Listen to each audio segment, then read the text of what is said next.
Are you feeling empty, unmotivated, burnout, or simply troubled because you don't know what, but it feels like something's missing? I see. And you probably think that the problem is within you, right? Maybe it's your mindset or your discipline. No, wait, it's probably your lack of purpose. Well, what if the answer you've been looking for within has always been waiting for you right outside your home? According to science, all those negative feelings could be a symptom of your isolation. In other words, what if what you truly need is just to have a few more real friends? Hi, I'm Alexis, and in this video I'm going to show you why you need 5 true friends, why social media and self-improvement culture has been pushing you towards isolation, what having 5 true friends actually give you, and finally I'll share with you 5 simple tips to help you find those 5 true friends and build, sustain, and strengthen those friendships starting today. True, meaningful friendships are not just cute. They're a biological necessity. And it's not me saying that, it's science. You might have heard about the Harvard study of adult development. It's a famous study about happiness that tracked people for more than 80 years. And after decades of data, brain scans, medical records, and interviews, their conclusion was shockingly simple. The quality of your relationships is the strongest predictor of your happiness and longevity. Yeah, you heard me right. People with strong, supportive relationships live longer, experience less depression, and recover faster from illness, and consistently report higher life satisfaction. And that effect is not just significant, it's stronger than any other study. It's stronger than money, stronger than career success, stronger than fame, IQ, even stronger than genetics. Let that sink in. The answer you've been looking for, that thing that's been missing, is most probably not productivity or finding your purpose. It's relationships. And it's not about the quantity of those relationships. Having 500 contacts on your phone or 1,000 followers on Instagram makes little difference. It's about their quality. It's about having a handful of people who truly know you, who see you and care about you, and who help you make your good moments great and your bad moments better. Unfortunately, perhaps by design or perhaps by accident, we're moving in the complete opposite direction, and arguably today, we're more isolated than ever.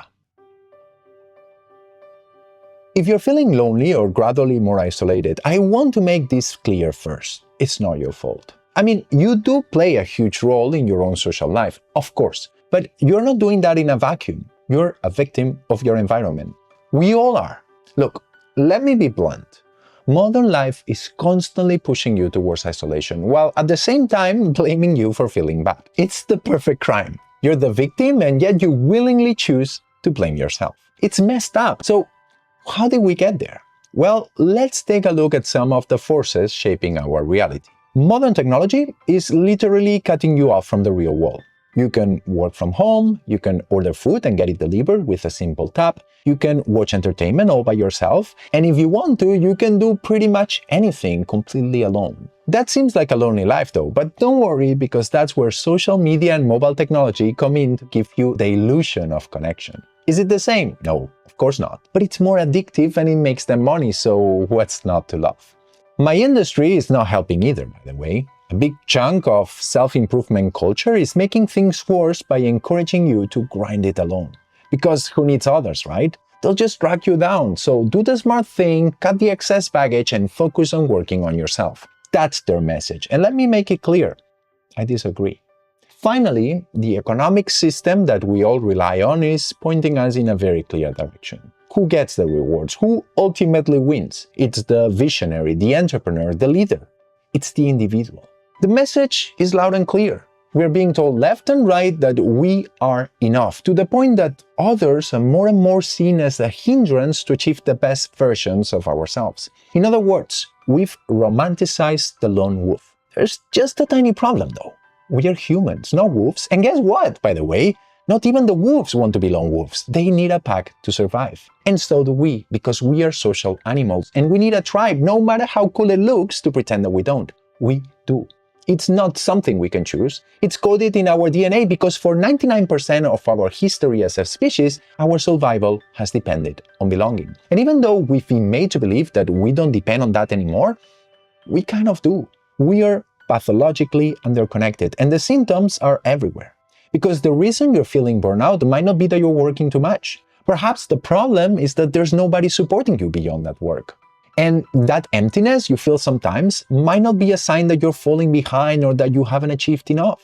It might just be your very nature longing for a friendly chat, a weekend out with the pals, or a shared experience.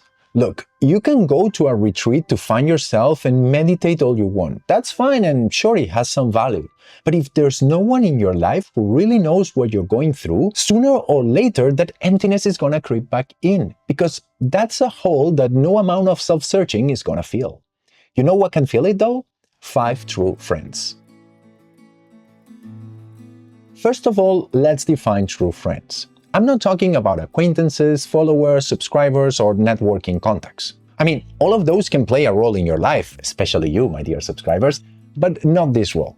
I'm talking about 5 people who you can call when things fall apart because you know that they'll be there for you, who you can be honest with and you can interact with them without fear or pressure, showing your true self, who you can celebrate your wins with because you know that they'll consider it as their own wins and they won't push back with jealousy or resentment, and for whom you don't have to cater or perform for, because they don't need anything from you. They don't want anything from you beyond being your friend and spending time with you. And here's what these 5 true friends actually provide. First, emotional safety.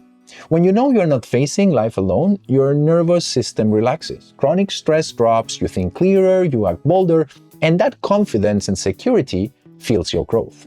Then, true friends expand and reinforce your identity, because the mere fact that they choose to be your friends strengthens your self-perception, and by having them partly define who you are, yourself becomes more resilient. To make things even better, the right friends can level you up. Surround yourself with people who act and behave like you'd want to, and you'll naturally evolve without even trying. Then, true friends and the possibility of sharing your day-to-day life with them take meaning to a whole new level. Because a promotion feels good, yes, but celebrating it on your own, not so much. And struggles are tough by nature, yes, but when you have to face them alone, they're tougher. Laughter is healing, yes, but if you laugh alone, well, that's just sad. So it's a fact. Life gains depth when it's shared. It's more meaningful and more memorable. So now the key question is, how do you build those 5 real friendships if you don't already have them? Let me show you. It's time to make this practical because inspiration without execution, it's pretty much useless. And if you leave this video thinking that, yes, having 5 true friends sounds awesome, but that's just something that's not ever gonna happen to you, then I haven't done my job. But before I give you 5 tips to make it happen, let me tell you this. There's absolutely no shame in wanting to make new friends and in actively trying to do it, no matter your age. And this goes especially for you guys. We still live in this toxic masculinity culture that makes us think that relying on others and actively seeking connection makes us men look weak and diminishes our worth. That is bullshit. So leave those silly thoughts behind and let's find and build those true friendships. First, reallocate time. Let's start with the painful truth. True friendship requires time investment. There's no way around it. So if you don't have enough true friends, you're gonna need time to find them and build that relationship. And even if you already have enough true friends, you're gonna need time to maintain and strengthen that relationship. But don't worry, you don't need 20 new hours per week to do that. You just need to strategically reallocate 2, maybe 3 hours that you're currently wasting away on your screens and use them intentionally though. 2. Choose repeated exposure over random encounters. True friendship is built on repetition. So meeting new people every week is not ideal. Your best bet is joining something that meets regularly. A gym class, a sports league, a book club, volunteering, or maybe language classes. Same place, same time, same people. That's repeated interaction, and that's how bonds naturally form. Sometimes though, a little push will go a long way. 3. Go first. Here's the truth. Most people are lonelier than they admit, and most of us are simply waiting for someone else to initiate that interaction. The thing is, waiting is an uncertain proposition. You're leaving friendship to chance, and to be honest, it's way too important for that. So you want to be the one who says, hey, wanna go grab a coffee, or want to go for a walk, or maybe want to train together? And yes, I know, it feels awkward and risky, but that's mostly in your head. The key is suggesting logical next steps that move the friendship forward. You probably won't ask someone you just met in the gym to go somewhere else grab a coffee, but you could just casually ask them about their favorite training routine. That's it. One small first step, because interaction builds momentum, and honestly, what's the worst that can happen? That they clearly shut you down? Well, that's fine. It just means that they are not true friend material for you. So look at it from the positive side, they just saved you a ton of time. 4. Practice micro-vulnerability. This is something I already suggested in one of my recent videos. We're wasting a huge chunk of our daily interactions by engaging them in autopilot. So when someone asks you, "How are you?" stop answering, "I'm fine, thanks." Try to be honest, add some depth, give the other person a glimpse of who you truly are. Say something like, "Actually, I've been pretty stressed lately," or "I'm quite upset because I just hit a column while leaving the garage and I've made quite a mess." Yes, that happened to me yesterday, by the way. And as you do this consistently, you'll see casual acquaintances become closer and closer because they'll open up in return. 5. Protect the circle once you build it. Finally, you must always remember that true friendships don't survive on nostalgia. They survive and thrive on maintenance. So if no one else is doing it, schedule the dinner, send the checking message, or organize the trip. I know it feels bad to always be the one initiating it, and in an ideal world, everyone within the group would be proactive in this regard. But let's face it, you cannot control others, and you cannot expect them to act as you wish them to act. What you can do, though, is control your own actions. So look at it from a different perspective. Do you enjoy spending time with them? Will you be happier if that dinner happens, if you have a chat, or if you spend that weekend away with your friends? If the answer is yes, then any effort you do is totally worth it. So I encourage you to give it a try. And if you remember nothing else from this video, remember this. The emptiness you sometimes feel is not proof that you're broken or failing. It's proof that you're human. You were never meant to do life alone. Because success is sweeter when shared, pain is lighter when it's witnessed, and growth is stronger when it's supported. So if you truly want more from your life, don't just upgrade your habits or your mindset. Upgrade your circle. Build your tribe. Find your 5 true friends. And when you do, protect them. Show up for them. Because at the end of the day, when the achievements fade and the noise quiets down, it won't be productivity that holds you together. No, it will be your people.